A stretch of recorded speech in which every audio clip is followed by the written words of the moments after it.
Hi, everybody. How y'all doing tonight?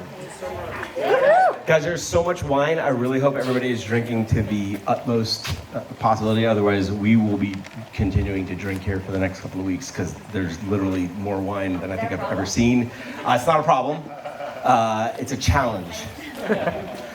We'll see if I can go off book. I don't know if that's going to work or not. So, first off, hi, honey. I want to thank all of you for coming tonight and celebrating with us for 10 years. There's a lot of you who know us who probably were like, wow, I cannot believe they made 10 years. I asked Orlean another 10, she said no earlier. So, This is the rap party. It is. Thank you, Dan, I like it. So first, definitely want to thank everybody for coming out tonight. I especially also want to thank my mother-in-law for allowing us to host this party at this beautiful home. I want to thank our loved ones, our family, my mom, my stepdad coming out, our other family that is here. Thank you guys so much. When Orla and I were starting to put this together, we were like trying to think of what we should do, where we should do it, who we should invite, and it's not fun to try to figure all this stuff out. But the one common denominator that we thought about was that we wanted to make sure that it was people that we love and that we care about, regardless of whether we get to see them on a regular basis or not.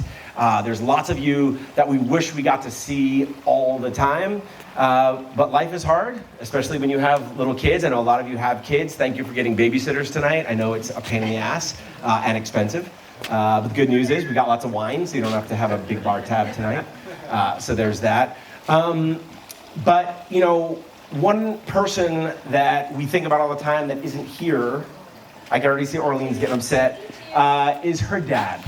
And Dr. Edmundo Rubio is someone who we love, we think about, we care about. Our girls pray and say his name every single night. He is always with us in spirit. He is always with us in our hearts. I want all of you to raise up your glass and please toast him because he is a part of our life and we wouldn't be in this beautiful house here celebrating without him as well. So thank you, Dr. Rubio. We love you. We think about you all the time.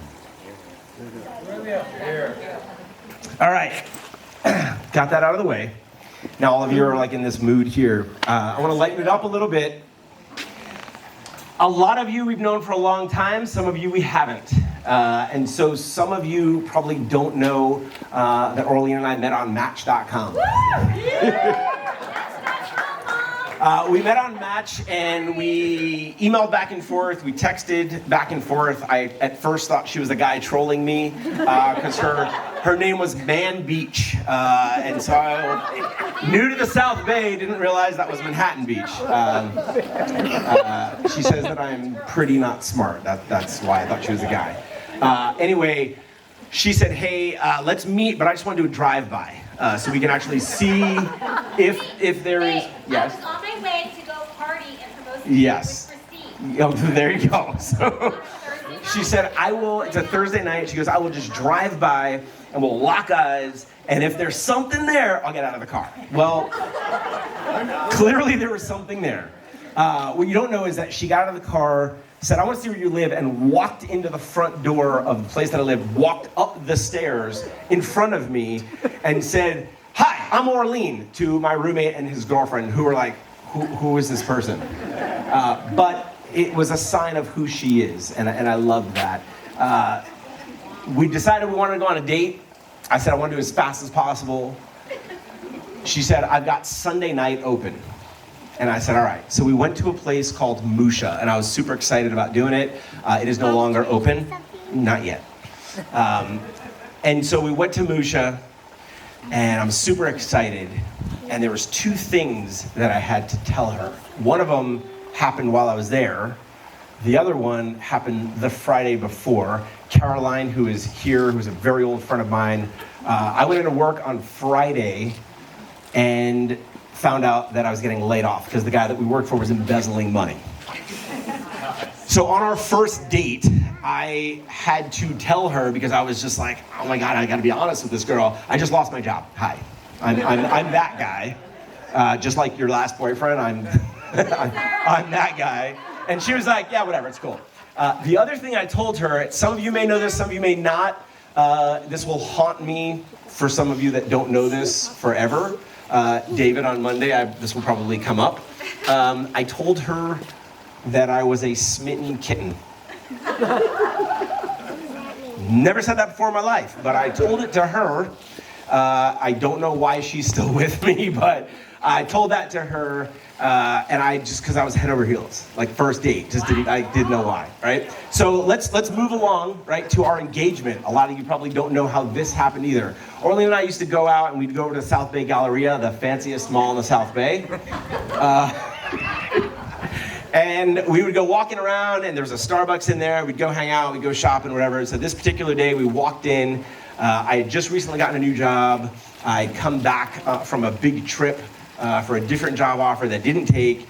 And we're walking around, and I kind of knew that she was the one, but I don't think she knew that I knew she was the one. And we go into Starbucks. I said, hey, do you want to go over to Ben Bridge, the little jewelry store there? And she said, no. No. And I said, well, you know, I'm going to go anyway. And so I walked in. They just happened to be having a diamond show that night. And so I walk in, I sit down, she's at Starbucks, has no idea what's actually happening. And I see this beautiful, one-of-a-kind little yellow diamond. And it wasn't fancy, it was special. And she comes walking in, like, what are you doing? And I'm like, oh, just sit down. And so she sits down, we start trying on rings. She kind of looks at me like, are we really doing this right now? And I'm like, yeah, kinda. And she's trying them on. We decide we really like this ring. We think this is the one. And it hits me, I don't have any money.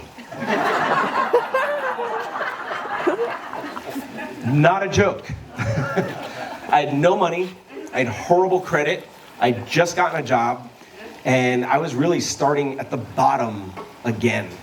And I started freaking out. My heart felt like literally it was going to explode out of my chest. Massive anxiety. Just didn't know what to do and really could barely catch my breath, but I caught it enough to say, can we go for a little walk? And I mean, literally could not breathe. She says yes.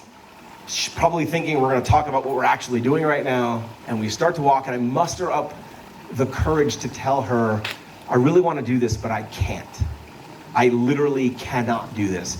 There's no way that I'm gonna get approved to get a loan on this ring. I don't have enough money in my bank account and I'm freaking out. And she looked at me without missing a beat and was like, I can. In fact, I'll pay for half of it. I'll pay for all of it, I have to. Don't tell Mom. And at that moment, I knew that that was the partner. That was the girl that had my back. That it didn't matter how much money was in my bank account because she saw beyond the person who I felt like I was at that second. And that's when I was like, oh my God, like this doesn't happen very often, especially in LA. Like there's, you know, and I'd driven by this house prior thinking, oh my God, there's no way this person's gonna really think about me, setting, you know, the example that she saw before her with her dad, like there's no way. But she did, and she said yes. The thing that you guys don't know that I didn't tell you is that this was during November, and my company was doing Movember, and I had the worst mustache that literally went from like cheek to cheek because it was that wide. But that's when I knew, and it didn't matter that I had the stash, didn't matter that I didn't have any money. She believed in the person that was in front of her, and what I've learned over the last 10 years is that being honest and communicating with the people that you love, even the ones you don't love, but just being honest with people, being direct, that's what is the meaning of having a true life and actually being able to have friends and loved ones like all of you here today. I think all of you will be honest with us at all times, and that's why we invited you tonight, because we love you and we want to share with you this incredible night. 10 years is a milestone. It's an amazing thing. We've got two beautiful little girls. I've got a beautiful wife. I love you, honey. Happy 10-year anniversary. That's it. I hope I didn't make you cry. That was what she was worried about. Thank you guys for being here tonight. Please drink a lot. so that we don't have, like, I don't have enough room in our house for all the wine we have here. I know my mother-in-law will drink most of it though, so it's good. Thank you guys.